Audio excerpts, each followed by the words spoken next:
महाराष्ट्राला मुंबईपासून किंवा मुंबईला महाराष्ट्रापासून मराठी माणसापासून तोडण्याचा प्रयत्न करेल त्याचा राजकारणात खात्मा केल्याशिवाय राहणार नाही शपथ घेऊन आम्ही मैदानात उतरलेलो आहोत. महाराष्ट्रामध्ये सध्या लहान मुलं पळवण्याची खूप टोळ्या फिरतायत. त्याच्यामध्ये 2 टोळ्या अजून जास्ती ॲड झालेल्या आहेत. जे निवडणुका लढवणार आहेत त्या लढवणाऱ्या सर्व उमेदवारांना दोन्ही पक्षांकडनं उमेदवारी दिली जाईल. कारण आम्ही आज दोघेही इथे बसलेलो आहोत ठाकरे बंधू. आमच्या दोघांचेही आजोबा प्रबोधनकार हे संयुक्त महाराष्ट्राच्या लढ्यामध्ये पहिल्या 5 सेनापतींमधले एक सेनापती.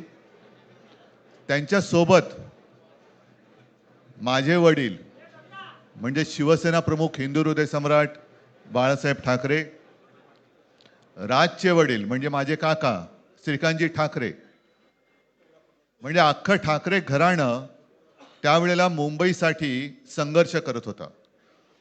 त्याच्यानंतरचा इतिहास मी काही आता तुम्हाला सांगत बसत नाही.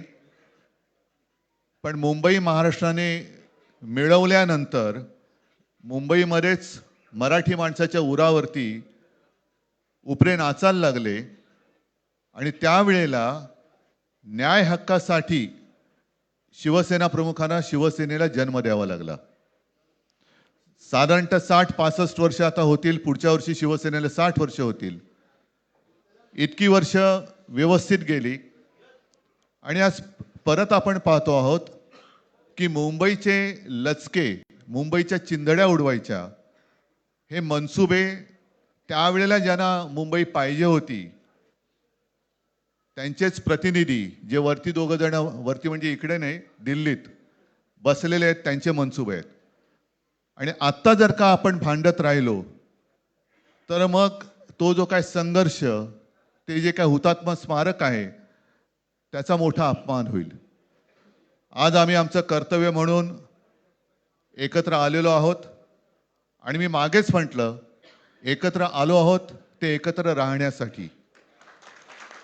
यापुढे मुंबईवरती आणि महाराष्ट्रावरती कोणी वाकड्या नजरेने किंवा त्यांच्या कपटी कारस्थानाने महाराष्ट्राला मुंबईपासून किंवा मुंबईला महाराष्ट्रापासून मराठी माणसापासून तोडण्याचा प्रयत्न करेल त्याचा राजकारणात खात्मा केल्याशिवाय राहणार नाही शपथ घेऊन आम्ही मैदानात उतरलेलो आहोत.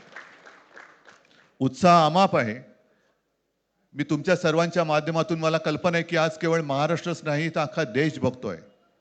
मी सर्वांना विनंती करतोय, आवाहन करतोय आणि एक सूचना सुद्धा करतोय. कारण मागे विधानसभेच्या वेळेला भारतीय जनता पक्षाने जो एक अपप्रचार केला होता, बटेंगे तो कटेंगे, तसंच मी मराठी माणसाला सांगतोय की आता जर का चुकाल तर संपाल, आता जर का फुटाल तर पूर्णपणे संपून जाल.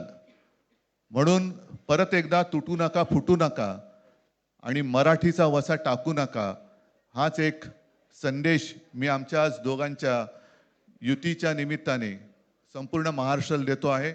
आणि मला खात्री आहे की मराठी माणूस हा सहसा कोणाच्या वाटेला जात नाही, पण त्याच्या वाटेला जर का कोणी आलाच तर त्याला परत जाऊ देत नाही. मी सगळ्यांना परत मनापासून धन्यवाद देतो. आणि राज,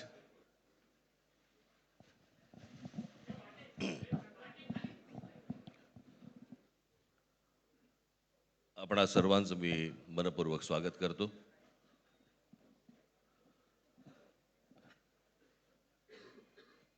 जे काय बाकी बोलायचं आहे ते सगळं जाहीर सभा जेव्हा सुरू होतील त्यावेळेला बोलूच आम्ही. परंतु माझी एक मुलाखत झाली होती आणि मी मुद्दामून आठवण करून देतो त्या गोष्टींची. आणि त्या मुलाखतीमध्ये मी असं म्हटलं होतं की कुठल्याही वादापेक्षा आणि भांडणापेक्षा महाराष्ट्र मोठा आहे. आणि मला असं वाटतं तिथून त्या आज आम्ही एकत्र येण्याची सुरुवात त्या वाक्यापासून झाली.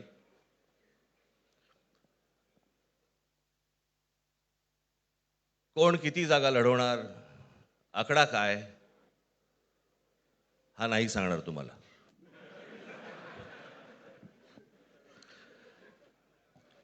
महाराष्ट्रामध्ये सध्या लहान मुलं पळवण्याची खूप टोळ्या फिरतायत. त्याच्यामध्ये 2 टोळ्या अजून जास्ती ॲड झालेल्या आहेत.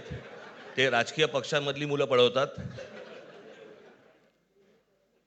आणि जे निवडणुका लढवणार आहेत त्या लढवणाऱ्या सर्व उमेदवारांना दोन्ही पक्षांकडनं उमेदवारी दिली जाईल. ती कधी भरायची, केव्हा भरायची ते आपल्याला कळवलं जाईल. आज फक्त आपल्यासमोर एकच गोष्ट मी आपल्याला सांगू इच्छितो की बरेच दिवस ज्याची प्रतीक्षा महाराष्ट्र करत होता, ती शिवसेना आणि महाराष्ट्र नवनिर्माण सेनेची युती झाली, हे आज आम्ही आपल्याला जाहीर करत आहोत.